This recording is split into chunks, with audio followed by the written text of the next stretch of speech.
Hello YouTube, it's Robin. I thought I'd come along on here today, even though I know I look terrible. I'm really sorry, I'm not feeling well. I'm feeling really dodgy. I don't know if you can see, I've got, you can't actually see it very much in this video, thank goodness. But I've got a really nasty cold sore, but that's just a symptom. Everything recently has just gotten to me and put me in a very bad mood. But I'm actually coming out of it now. I'm not really in the bad mood anymore, which is good because the sun's shining. I'm going to go out with my son soon. Hence the, going out with my son, it's windy and I have a cold, so hence the scarf, because I want to try and keep my hair on my face because I can't stand it. I don't know if any of you get cold sores. Can't stand it when my hair keeps getting stuck in the damn thing and I'm like, alright, and it's strewing everything across my face. Yeah, those of you who don't get them, count yourselves very lucky. Very lucky. It was a parting present from an ex-boyfriend. No, I don't think he really meant to. Well, at least I hope he didn't really mean to give them to me. Just wasn't thinking. Okay, sorry, why have I been in a bad mood? First of all, my husband has, today he left to go to the States and he's going to be away for 4 weeks. And it seems a bit pathetic actually to be down about that when I think about, you know, for example, some army wives who don't see their husbands for a year almost, and they see them for 2 weeks and then they're gone again for a year, risking their lives and may never come home. I am moaning about my 4 weeks. My husband has just, he's just getting on his plane to the States, to Philadelphia. I'm a bit jealous, I wish it was me. No, I wish we were all going, although a 9-hour flight with a toddler, who is not really toddling yet. So anyway, husband being away, that's one of the reasons I'm not thrilled lately. What else has been on my mind? My sister, obviously. It may sound a bit strange to you guys, but the only times I've really opened up about it at all, what she's going through and how I feel about it, is a bit on here, on YouTube. And other than that, I've been very busy functioning and keeping going, which is good to a point, but it's important to get on with things, and yet it's also important to acknowledge, or try to acknowledge at least, how you're feeling. And I think I was too busy functioning the past 2-3 months, and and it's just really hit me now. Now that she's having the operation soon, I'm relieved they can do something, but I'm also terrified about the operation, and I'm also, all the feelings I was kind of trying to keep at bay have just come flooding in, all the worries.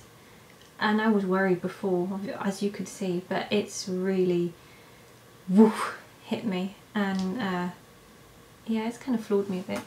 And I don't mean to be a moany, irritating thing. I think it's better I acknowledge it, that hey, I'm really awful about it, than carry on trying to ignore it. Yeah. I failed my driving test, so I still am not allowed to drive, and I was awful. I was such a bundle of nerves. It's actually quite funny now I think of it, but the day I failed and the day after, I was like, oh, I can't believe I did the things I did, just fuming with myself. But I was under a lot of pressure to get it, you know, to pass before my husband left, and hence I didn't. Ugh. Yeah. What else? Oh, we're building a house, and I won't go into the details because I'd be on here forever, and believe me, a lot of it goes to the top of my head, and if I start translating in my head from German into English, one, it's complicated anyway, and two, I'm not really sure what I'm talking about half the time regarding our build, and three, it will be coming from German into English, so that's just, ugh, I'm not going to do that to you guys. But suffice to say, it has, things are getting very complicated and very expensive. Yeah, but I still believe, somehow, and this is maybe short, holding on for dear life hope, naivety, whatever you want to put it down to, I still believe it's actually all going to work out fine. That is actually my gut feeling.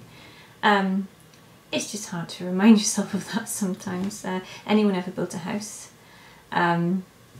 you'll probably know exactly what I'm talking about. I'm sure once it's standing, and I'll put some pictures up on here of it, and maybe whilst it's being built as well, we'll just be chuffed because we designed it. It's not a designer house, seriously guys. When you start building a house or you commission someone to build one for you, you realise all the wonderful ideas you did have to go out the window a bit, because you can't really let loose with your creativity, because being too creative ends up getting more and more expensive. So yeah, it's a bit boring, but we still designed it. It's still the way we wanted it. Yeah, and that means, unfortunately, if we don't like anything about the house once we've moved in, we can blame ourselves about it because we designed it. Yeah, what else can I say? What else has been on my mind? Oh, I did talk to a very good friend of mine on here. I was very annoyed over something stupid. Well, no, it's not something stupid. Maybe some of you guys can put yourself in my position, or you've been in it as well. You know, if you have a skill, say for example, you can fix cars, you're a mechanic, or maybe you're an excellent chef, you're great with kids, something, you've got a skill at something, and your friends notice your skill. My skill apparently would be language teaching. And especially here in Germany, teaching English, because I'm an English native speaker. And a lot of my friends ask for my help, and I actually do very much like to be needed. Who doesn't like to feel needed?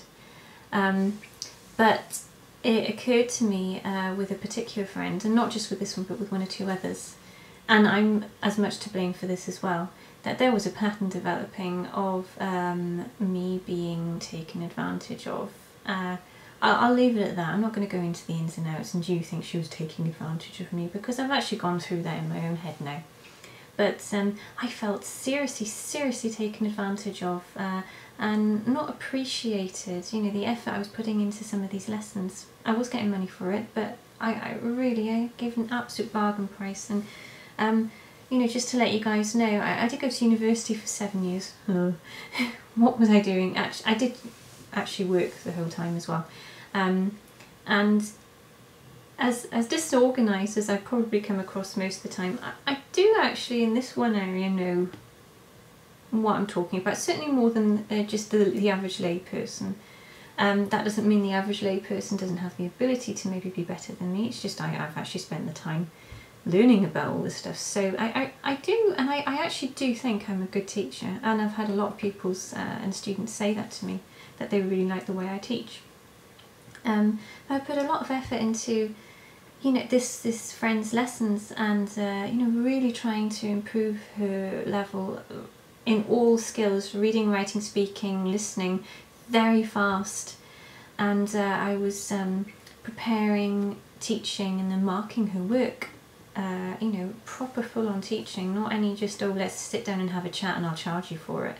I wasn't doing that with her. And I just felt very put upon, because she kept trying to contact me all the time. I was irritated with all the things I've got on at the moment, that I didn't constantly have time to teach her. And I thought, and yeah, that was it. That really got to me. Anyway, yeah, and I'm sure any of you who have had similar experiences will know exactly what I mean. If you have, please tell me about them. I'd love to feel I'm not alone. The upside is I have, my neighbour and I have had a really nice chat, and I've explained, look, I don't have the time, unfortunately, to give her what she needs. I'll just do conversational lessons with her, and I'm not going to charge her for it. I mean, I could, but I can't be bothered, because it's more hassle than it's worth. So yeah, but that is my update on my bad mood, which, from having spoken to you guys, is seriously dissipating. Thanks. You're always a great help. Love you lots. Bye.